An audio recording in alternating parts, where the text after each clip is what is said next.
Imagine કરો આપણો number ક્યારે આવશે.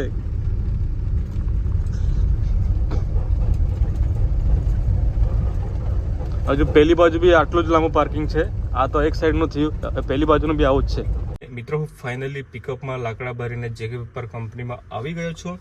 મિત્રો અહીંયા આગળ આખી પાર્કિંગ ફૂલ છે, ટોટલી ફૂલ. મિત્રો માંડ પિકઅપ મુકાય એટલી જગ્યા શોધીને મેં પિકઅપને મૂકી છે. મિત્રો જોઈ શકો છો, આજે પિકઅપ મૂકેલી છે એની બાજુમાં ખાબોચિયું છે. ખાબોચિયામાં આપણે આજે ગાડી મૂકેલી છે.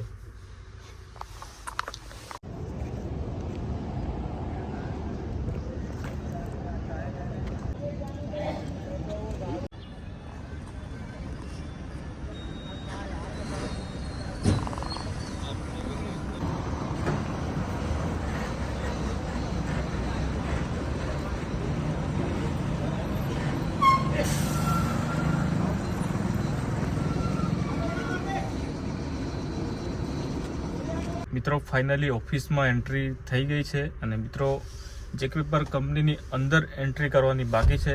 એ ત્યારે જ થશે જ્યારે નંબર આવશે.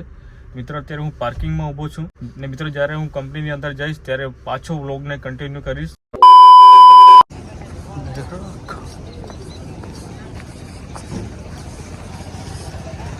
ગાડીમાં ધૂળ લાગી ગઈ છે, ધૂળ. મિત્રો આજે છે 23 તારીખ, તમને બતાવું છું.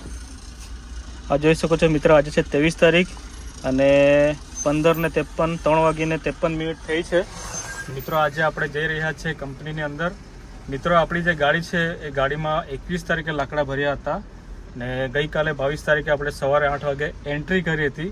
એટલે પાર્કિંગમાં ગાડી પડી હતી. ત્યારબાદ 24 કલાક ગાડી પાર્કિંગમાં પડી રહી.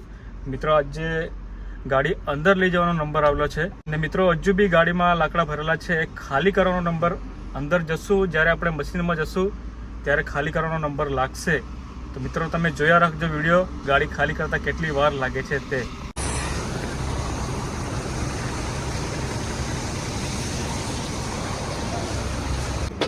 મિત્રો જોઈ શકો છો, આપણી ગાડીમાં લાકડા ભરેલા હતા તે ખાલી થઈ ગયા છે.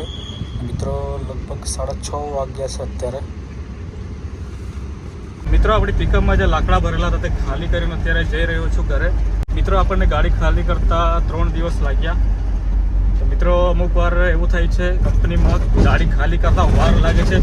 મિત્રો ગાડી ખાલી કરતા વાર લાગવાનું કારણ એ છે કે મિત્રો જે મશીન છે લાકડા કટિંગ થાય છે એ મશીન બંધ હતું, 2 દિવસથી બંધ હતું મશીન.